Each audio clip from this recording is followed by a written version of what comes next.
Hey everyone, how's it going? Today we will be solving daily Leetcode problem, which is find the maximum number of fruits collected.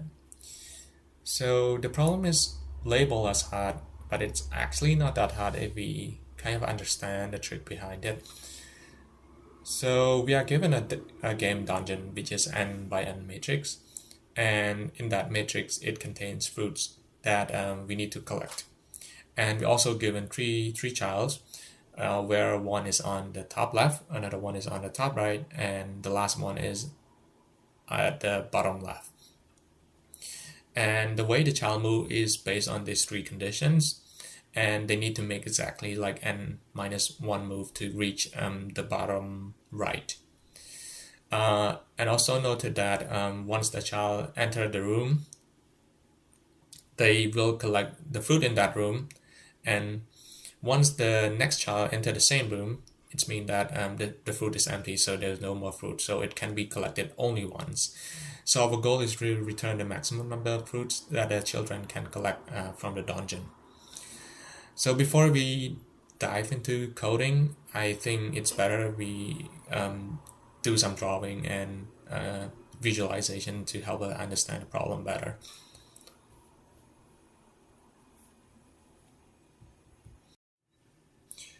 Alright, so let us take a look at this example. So let's imagine like the first child is labeled as green, the second child is labeled as red, and the third child is labeled as blue. So it is said that the child can be moved in kind of like this direction. Let's say let's see the first child how it moves. It can move to the bottom. It can move to the left. It can move diagonally. The same for the second child. It can move to the left, to the bottom, and to the right. For the last child, it can also move in similar direction. So let's take care of the first child. How we go about collecting the fruits for the first child. So remember that the child can make exactly n minus 1 move, and our matrix is 6 by 6. So that means they need to make exactly 5 move, which is the number of steps.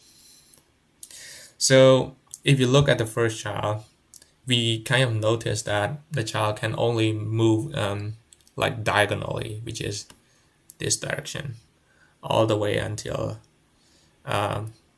the bottom right, sorry, which is the n minus 1 and n minus 1 position. So if they want to move this way, like to the bottom or to the right, they can never reach the last position here. That's why this is the first trick that we need to know, that the first child can only move in a diagonal path only.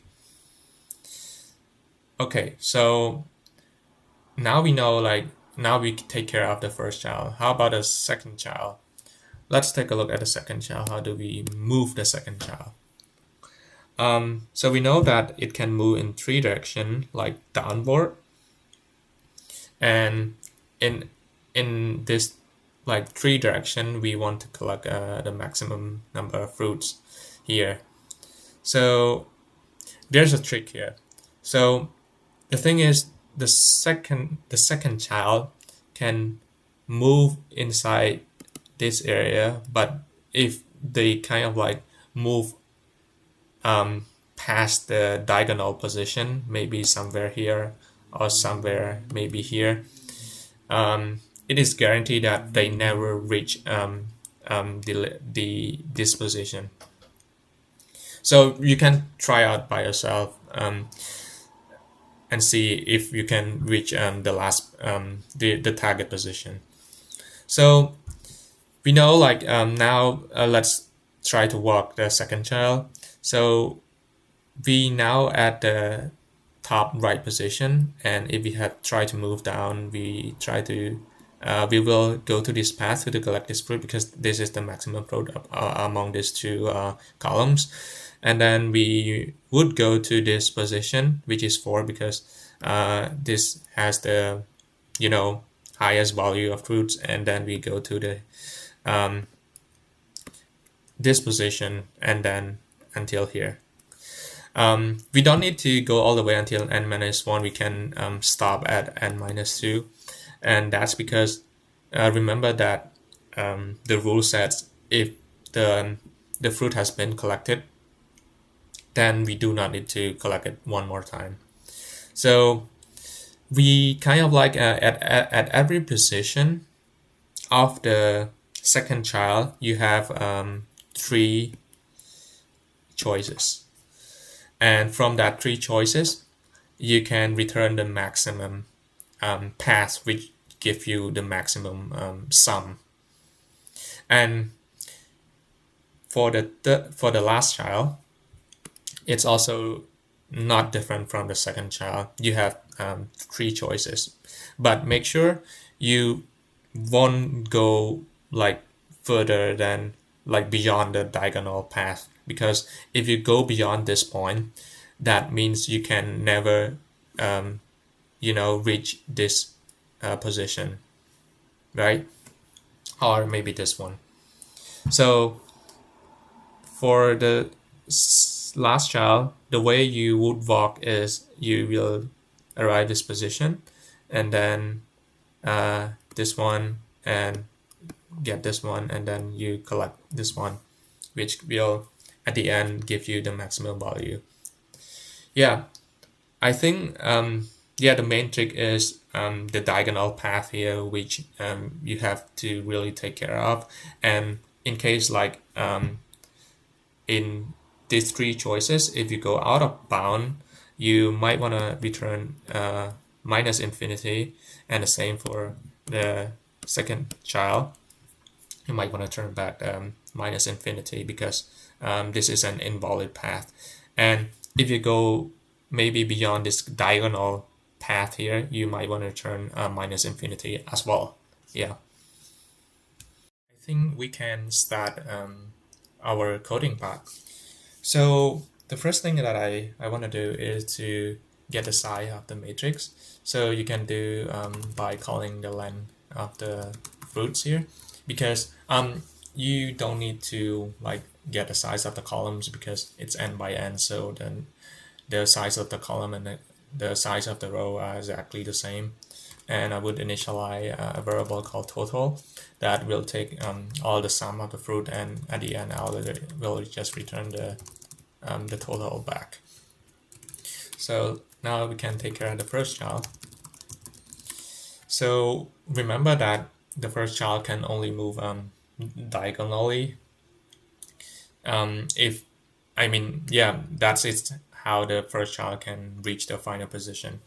So what you can do here, you can initialize a for loop, and then you can add it to the total. So the way you take the elements from the diagonal position is to kind of like when the row and the column has exactly the same value. Yeah, I think that's pretty much it for the first child. And for the second child, I will create a function to get the values that the second child collected. So I will start at this. I will at this position. I will give a I and j. So first thing we need to check is the base cases. So we kind of like I think we need to take in the number of steps as well. So the number of steps is n-1. We will be populate that value to the function. So first thing we need to check if the step is equal to 0, and the current position of the second child is equal to n-1 and n-1. What we want to return is return back 0. I think that's because when we reach the last position, it has been collected, so we just return 0. And the second condition Uh, I think we want to initialize the memo as well. That is for caching. So if the position is already cached, we just need to return the cache value back. So that will save us, reduce the time complexity. And the last condition we want to check if j is less than or greater than I, or the other way around, if I is greater or equal to j, that means it has go beyond the diagonal path, which we don't want. And we also need to check if j is out of bound or if step is less than 0. That means we run out of step and we haven't reached the last position yet. So in that case, you want to return float minus infinity. Yeah, so sorry, at the end you can return the memo of this position. You can cache it by taking the fruit at that position, and then you add to the max, you return the maximum of the second child. So this way second child move is moving downward. So j minus 1. So second, you also have to kind of like decrement the step as well to know how many steps you have left, and you call a second child again. For this one, you keep moving downward, but it's like the value right below the current position. This one is to this one is to the left actually, and you decrement the step as well. And last call is for a second child, and j plus 1 and step minus 1. Yeah. And at the end, you want to return back the memo of that, maximum value that has been collected. Yeah, so I think we are good with the second child. Now we get to the third child, which is the last one. So I'm gonna initialize the third child function, which is pretty much has the same parameters as the second child. And also we kind of like check the same condition. I'm just gonna copy that. And also for this one, it just goes the same thing, except the last condition. We kind of like now I has to be less than or greater equal to j. That is mean has to go beyond the diagonal line. And if I is greater than n or step is less than 0, what we want to return is same thing, is return float minus infinity. And once you take care of the base case, you gonna take the maximum, find the maximum value that you need to collect for the third child. So the way the third child move, remember in the question, it moves to the right, and it can be right top, right, or right bottom. So it's gonna be so third child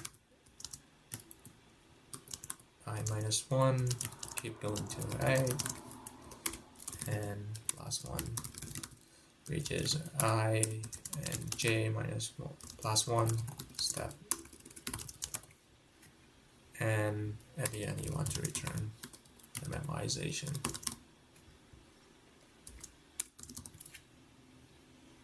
Yeah, so after you define the two function for the second and the third child, you kind of like can increment that to the total variable that you initialize initially. So the starting position of the second child is at top right, so it would be like this. And for the third child, it would start at the bottom left. So it would be n minus 1, 0, and n minus 1 instead. So yeah, that's pretty much the code. Let's try and run it. So it passed the first 2 test cases. Let's try to run all the test cases. Cool. Yeah, it passes all the test cases. So this is pretty much a kind of recursive way how you go about solving this kind of problem. There's also a true dynamic problem which you can find in the tutorial here. But I just find that doing it in a recursive way is much more intuitive. That's why I'm showing you in this video. Yeah, I think you find. I hope you find this video helpful, and don't forget to hit the subscribe button. And thank you so much for watching.